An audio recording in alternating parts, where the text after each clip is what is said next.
ఈ నియోజకవర్గంలో కానీ ఈ రాష్ట్ర వ్యాప్తంగా ప్రజలు ఎవరైతే ఈ సోషల్ మీడియా వేదిక ద్వారా ఏవైతే అసత్య ప్రచారాలు ఉన్నాయో అవి నమ్మి కాంగ్రెస్ పార్టీకి ఓట్లేసి భారీ మెజార్టీతో గెలిపించడం జరిగింది. తర్వాత ప్రజలు కోరుకున్న మార్పు ఏందో పూర్తిగా ఇవాళ లా అండ్ ఆర్డర్ ప్రకారంగా చూసుకున్నా ఇవాళ ఎక్కడ కూడా ప్రజలు మనశ్శాంతిగా లేరు. కాంగ్రెస్ పార్టీ అని చెప్పుకుని ఒక రాజకీయ కూలీ కాంగ్రెస్ పార్టీ గురించి ఇట్లా మాట్లాడడం సరికాదు. బీఆర్ఎస్ వాళ్ళకి ఎక్కడ కూడా రాజకీయ కూలీలు దొరకక ఆ వ్యక్తిని అలా మాట్లాడించడం, ఒక డబ్బులిచ్చి మాట్లాడించడం అది సమంజసం కాదు. మీకు ఎక్కడికైనా రాజకీయ పుట్టగతులు లేక ఏదో ఇది సృష్టిస్తామని చెప్పేసి ఈ విధంగా వచ్చి మాట్లాడడం సరికాదు.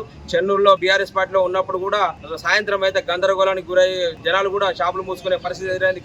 కర్రలు పట్టుకొని అందరూ కూడా ఎనిమిలు మీరు అందరూ ఈ రోజు మీరు మాట్లాడినంత మాత్రాన ఆ చరిత్రను ఎవరు మర్చిపోరు. ఇంకా ఇలాంటి మాటలు మాట్లాడడం మాత్రం ఊరుకునే ప్రసక్తి లేదు. దీనికి తగిన చర్యలు మాత్రం కంపల్సరీ ఉంటాయి. మా సార్ పైన ఎలాంటి దుష్ప్రచారాలు చేసినా కూడా కంపల్సరీ అడ్డుకుంటాం. మిమ్మల్ని మాత్రం చెన్నులో తిరగబోనియం.